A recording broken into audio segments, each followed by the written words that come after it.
In 1968, a widowed school teacher in rural Iowa lived on $42 a week from her Social Security check. She kept a kitchen drawer with 3 index cards in it. Each card held a recipe with 3 ingredients and nothing more. She ate from those cards for the last 11 years of her life, and her doctor said she outlived every man she had ever known. Number 9 on this list was on one of those cards. Number 1 was the meal she made every Sunday until the day she died.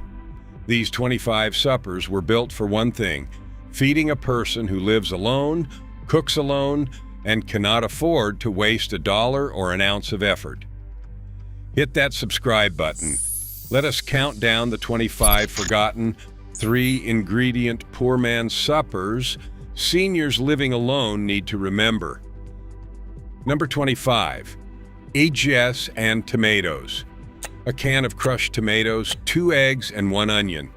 That was the entire grocery list for what Italian grandmothers in Brooklyn called supper when the wallet was empty and the family still had to be fed. You diced the onion into a hot pan, let it soften, poured in the tomatoes, and simmered them down for 10 minutes until the broth went thick and dark. Then you cracked the eggs right on top, covered the pan, and waited 4 minutes. The whites set into the sauce. The yolks stayed soft. A senior could pull this together sitting on a kitchen stool in 15 minutes flat. A can of tomatoes cost 30 cents in 1972. 2 eggs were a nickel. Served over a slice of stale bread, the whole supper cost less than a quarter and tasted like a kitchen with someone in it. Number 24, tuna and rice. A can of tuna, a cup of rice, and a can of cream of mushroom soup. That was the trinity of weeknight survival for widows across the rural Midwest from the late 1950s onward. The rice cooked in a pot of water. The soup got stirred in straight from the can. The tuna went in at the end and warmed through in 5 minutes. A whole supper assembled from 3 pantry items that had been sitting in the cupboard since the last grocery run. The rice swelled and absorbed the cream. The tuna held its shape but lost its dryness. A can of tuna cost 29 cents in 1968. A box of rice was a dime. This was the meal that fed one person Tuesday, Wednesday, and Thursday from a single pot. Nobody complained because nobody was watching. Number 23, cabbage and bacon. Half a head of cabbage, 4 strips of bacon, and an onion. That was the whole supper. The bacon went into the pan first, rendering down into a puddle of fat that would do all the heavy lifting. The onion went in next, turning translucent in the pork fat. Then the cabbage, torn rather than cut for hands that could not grip a knife anymore, piled on top and steamed in its own moisture for 15 minutes until it went silky and sweet. The bacon got crumbled back over the top at the end. 1 pound of cabbage cost 12 cents in 1962. Bacon ends and pieces, the cheap scraps the butcher could not sell at full price, ran about 30 cents a pound. This was the supper that made a person feel fed. Not just full, fed. There is a difference. Number 22, beans on toast, 5-minute supper. A can of baked beans, 2 slices of toast, and a pat of butter. The British called this tea. American mothers who learned it from war brides called it a Tuesday miracle. You toasted the bread dark. You heated the beans in a small saucepan until they bubbled at the edges. You buttered the toast thick and poured the beans straight over the top so the bread softened underneath without going soggy. 5 minutes from start to plate. A can of beans cost 19 cents in 1965. A loaf of bread was a quarter. For a senior with shaking hands and a bad knee, this was a supper that asked nothing and gave everything. Protein from the beans, carbohydrates from the bread, fat from the butter, nutritionally complete almost by accident, cheap by design. Number 21, potato soup. 2 russet potatoes, half an onion, and a cup of milk. That was the whole recipe for the soup that kept widows alive across the Appalachian Hollows from the Depression onward. You diced the potatoes, dropped them in a pot with the onion and just enough water to cover, and simmered until the potatoes broke apart. Then you mashed half of them right in the pot to thicken the broth. The milk went in last, off the heat, so it would not curdle. The whole supper cost about 40 cents and made enough for 2 nights. The texture was soft enough for a person with no teeth. The flavor was warm enough to feel like company. That was always the trick, not just feeding a body, feeding a person. Number 20, hot dogs and beans. 3 hot dogs, a can of pork and beans, and an onion. It was the most American supper ever invented and the most thoroughly forgotten. You sliced the hot dogs into rounds, browned them in a dry skillet until the edges curled, threw in the diced onion, then poured the beans straight from the can over the top. 10 minutes of simmering, and the hot dog flavor seeped into the bean liquor and turned the whole pot smoky and sweet. Hot dogs cost 49 cents a pack in 1970. A can of beans was a quarter. For under $1, a senior had supper for 2 nights and lunch on the 3rd. Children who came to visit ate this without complaint. Husbands who came home tired ate it without complaint. Widows who ate it alone at the kitchen table ate it without complaint either. Number 19, egg drop soup. A carton of chicken broth, 2 eggs, and a green onion. 60 seconds of cooking. That was the entire investment. You brought the broth to a hard, rolling boil. You beat the eggs in a coffee cup with a fork. You poured the eggs into the boiling broth in a thin, steady stream while stirring slowly. The eggs set instantly into golden silk ribbons that floated through the broth like little clouds. The green onion got snipped over the top. This was the supper a senior made when they were sick, when they were tired, when nothing else sounded like food. The broth hydrated. The eggs delivered protein. The whole bowl went down warm and gentle. Less than $2. Less than 5 minutes. A hug in a bowl for a person who had nobody else to give one. First pattern break. Here is what the recipe books leave out. A 3-ingredient supper is not a compromise. It is a philosophy. When you live alone at 78 and your hands do not work the way they used to, when the grocery list has shrunk to the things you can carry from the car to the kitchen in one trip, when the table has been set for one for almost a decade, you are not looking for a recipe with 16 ingredients and 2 pages of instructions. You are looking for something that fits inside what your day still allows. 3 ingredients fit. 3 ingredients you can remember without writing them down. 3 ingredients that produce a real supper, not just calories. That is what these meals were always about. Not poverty, practicality. Number 18, cornbread and buttermilk. A wedge of cornbread from the morning, a glass of cold buttermilk, and a pat of butter. That was supper across the rural South for 2 centuries, and most people under 60 have never heard of it. You crumbled the cornbread into a tall glass or a tin cup. You poured the cold buttermilk over the top until it covered the bread by an inch.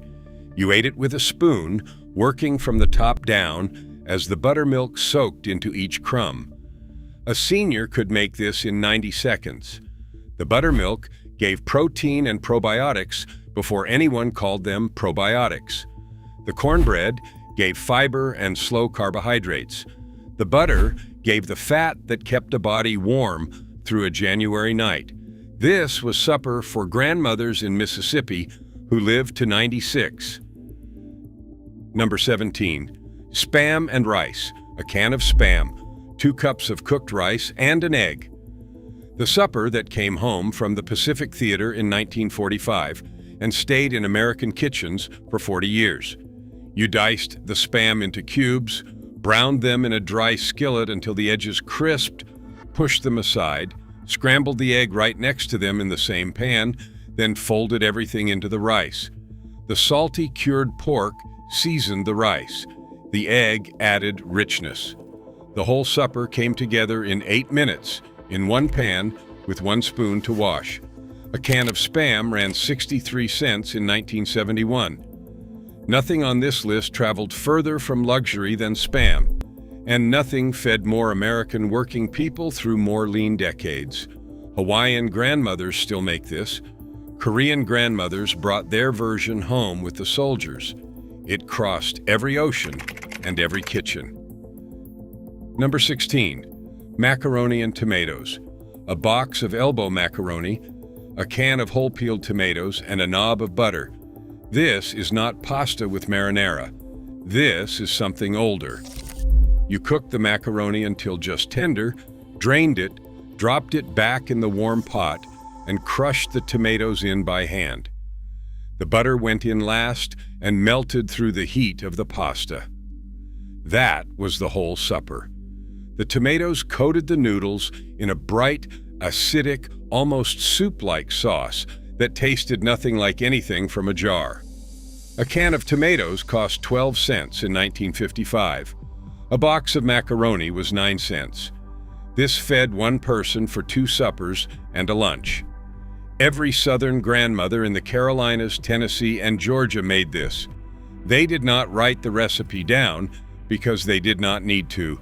Today's home cooks have replaced it with jarred sauce and never looked back. Number 15, salmon patties. A can of pink salmon, a sleeve of saltine crackers, and an egg. Simple. 3 ingredients that turned a 29-cent can of fish into something a person was proud to put on a plate. You drained the salmon, picked out the larger bones if you wanted to, though most grandmothers left them in for the calcium. You crumbled the crackers fine, beat the egg, and mixed it together with your hands. You shaped the mixture into 4 patties and fried them in a hot skillet, 3 minutes on each side until the outside crisped golden and the inside stayed moist. The smell was unmistakable, smoky, oceanic, slightly buttery from the cracker fat. A senior could eat 1 patty for supper and save 3 in the refrigerator for the week. Doctors now recommend canned salmon specifically for bone density in older adults. Your grandmother already knew. She just called it Friday. Number 14, cheese grits. A cup of stone-ground grits, a stick of butter, and a block of sharp cheddar.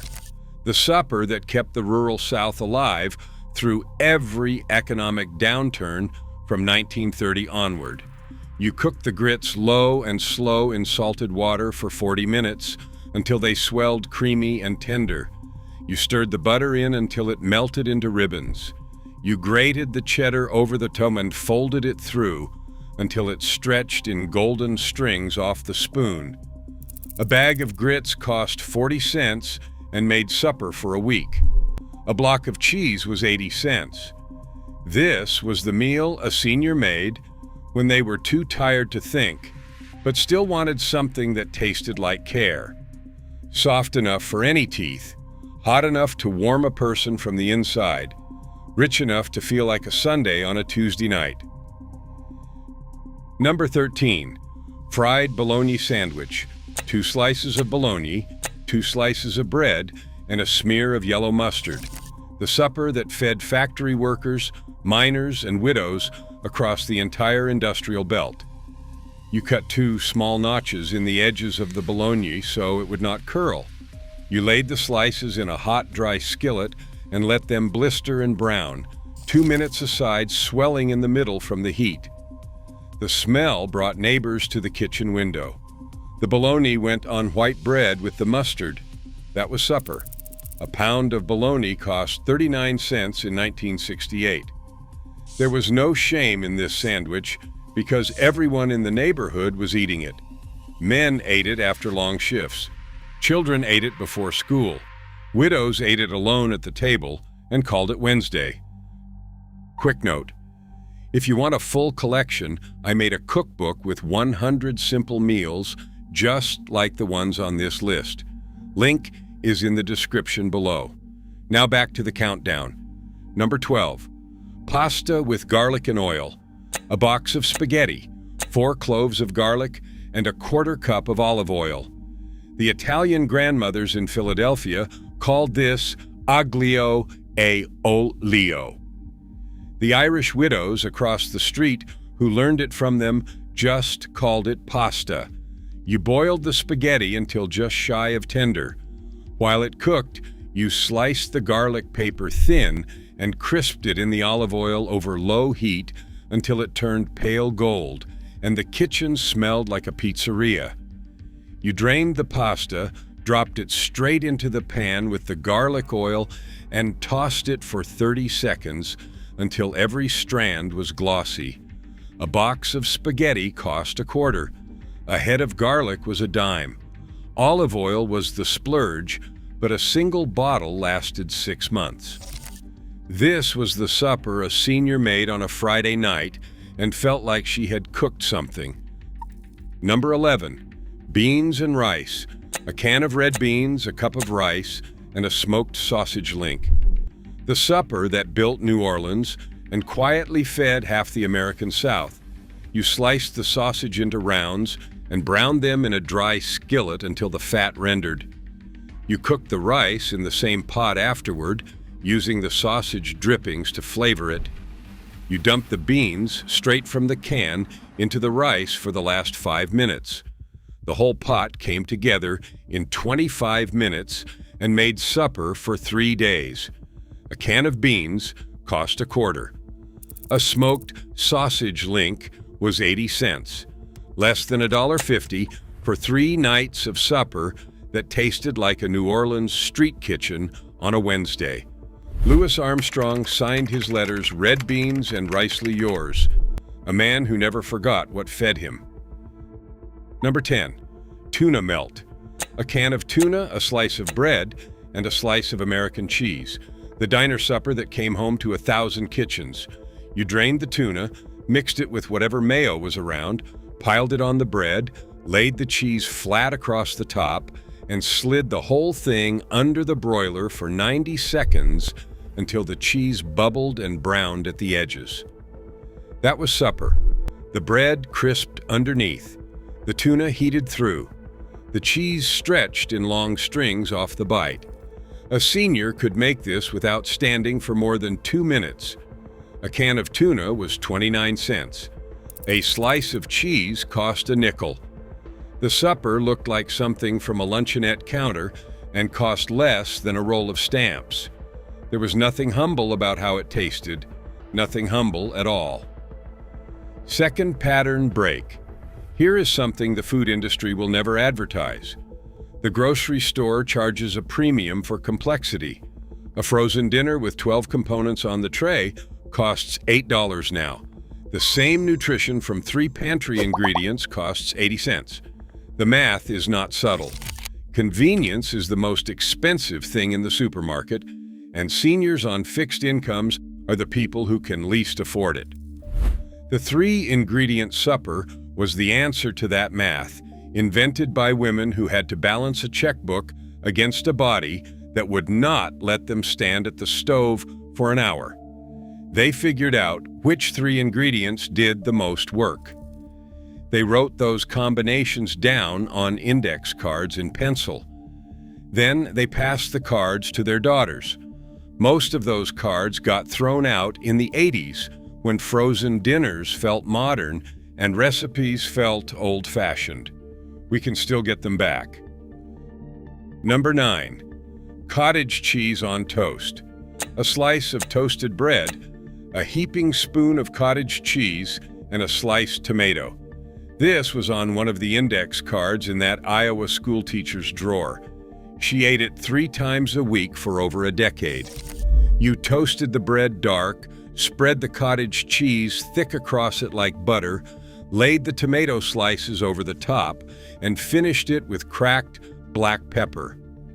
The cottage cheese gave the protein a senior needed for muscle and bone. The tomato gave the vitamin C that prevented winter scurvy. The toast gave the structure. A tub of cottage cheese cost 49 cents in 1968 and made 12 suppers. Doctors today recommend exactly this combination for older adults trying to maintain weight and strength. The school teacher figured it out without a doctor. She just figured out what kept her alive. Number 8, kielbasa and sauerkraut. A pound of kielbasa, a jar of sauerkraut, and a potato. You sliced the potato into thick rounds and laid them on the bottom of a heavy pot. You sliced the kielbasa over the top. You poured the entire jar of sauerkraut juice and all across everything. Lid on, low heat, 40 minutes. That was the whole recipe. The potato absorbed the smoky, tangy liquor from the sausage and the kraut. The kielbasa softened and sweetened in the steam. A pound of kielbasa cost $1 in 1972. A jar of sauerkraut was 60 cents. This fed a senior for 2 nights, with nothing left in the pan but flavor. The kitchen smelled like Sunday for 2 days afterward. Number 7, liver and onions. A slice of beef liver, a large yellow onion, and 4 strips of bacon. The supper that delivered more iron, vitamin B12, and protein per dollar than anything else in the American grocery store. You cooked the bacon first until crisp. You sautéed the sliced onion in the bacon fat until it caramelized into sweet brown ribbons. You dredged the liver in flour, laid it in the same pan, and cooked it 90 seconds aside. Any longer and it turned bitter, which is why a generation grew up hating it. Done right, it was mild and rich, almost buttery. A pound of liver cost about 20 cents in the 1960s because butchers had more of it than anyone wanted. We stopped eating it because we could afford not to. The nutrition did not go anywhere. The knowledge did. A senior eating this once a week was getting more nutrition than most people half their age. Number 6, cornmeal mush. A cup of cornmeal, 3 cups of milk, and a tablespoon of butter. It was the breakfast that was also lunch and frequently supper across the entire American countryside from 1850 to 1965. You brought the milk to a simmer, whisked the cornmeal in slowly to prevent lumps, dropped the butter in, and stirred for 10 minutes until the whole pot turned thick and creamy and fragrant. You ate it hot in a bowl with maple syrup or honey or just a pinch of salt. Leftover mush got poured into a loaf pan, chilled overnight, sliced thick, and fried in butter the next morning. Cornmeal cost 10 cents a pound in 1955. A bag lasted a month. For a senior with no teeth, a quiet stove, and a long evening ahead, this was warmth. This was the food of survival made tender. Number 5, bread and milk. A few slices of day-old bread, a cup of warm milk, and a spoon of sugar. This was the supper that fed children across rural Appalachia for 200 years, and the supper that widows fell back on when there was nothing else and the week was not over yet. You tore the bread into rough chunks and dropped them into a deep bowl. You warmed the milk on the stove until it just steamed. You poured it over the bread and let it sit for 30 seconds. The bread swelled soft and turned almost like a porridge. The sugar made it kind. A loaf of bread cost 16 cents in 1952. A quart of milk was 21 cents. For a senior with no money left until the next check came, this was supper. Nobody talked about it. There was no shame in it. It was just the thing that got a person through to morning. Third pattern break. Nobody talks about what really happens when a person stops cooking. It is not just nutrition. It is identity. The kitchen was where a person used to be useful. When the meals stop, the usefulness stops. When the usefulness stops, something else starts going too. These 3-ingredient suppers were never just about saving money. They were about preserving the act of cooking when everything else made it feel pointless. 3 ingredients meant a senior could still produce a meal, could still set a table, could still feed themselves with their own hands and call that supper instead of giving up and eating crackers in the chair. The dignity of the thing was the whole point. The food was just the vehicle. Number 4, split PA soup. A bag of split peas, a leftover ham bone, and an onion. 3 things that made a pot of soup so thick you could almost stand a spoon in it, and so deeply flavored it tasted like a chef had stood over it for a week. You dropped the peas, the bone, and the diced onion into a pot of water and let it simmer for 2 hours, completely unattended. The peas dissolved into a thick green porridge. The ham bone gave up every last trace of smoky richness it had ever held. A bag of split peas cost 29 cents in 1965. The ham bone was free, leftover from Sunday. This soup fed a senior for 4 days and improved every single time it was reheated. The Senate cafeteria has served their version every single day since 1903, because every senator who ever grew up poor recognized it as the taste of home. Number 3, pinto beans and cornbread. A pound of dried pinto beans, a square of cornbread, and a piece of salt pork. This was the supper that built generations of Americans across Kentucky, Tennessee, West Virginia, and the Ozarks. The beans soaked overnight in cold water. The next morning, they went into a pot with the salt pork and enough water to cover by 2 inches. They simmered all day until the broth turned dark and silky and the beans broke down at the edges into something creamy without a drop of cream. The cornbread baked while the beans cooked in the only cast iron skillet a kitchen needed. You crumbled the cornbread into the bean liquor and ate from a single bowl. A pound of dried pintos cost 8 cents in 1962. This pot fed 1 person for a week and tasted like the entire history of the rural South in 1 bite. Number 2, chicken and dumplings. A simple 3-ingredient supper. 2 chicken thighs, a can of biscuit dough, and a carton of chicken broth. The supper that Southern grandmothers brought in covered pots to doorsteps across the neighborhood every time someone was sick, grieving, or just needed to feel loved. You simmered the thighs in the broth for 30 minutes until the meat fell off the bone.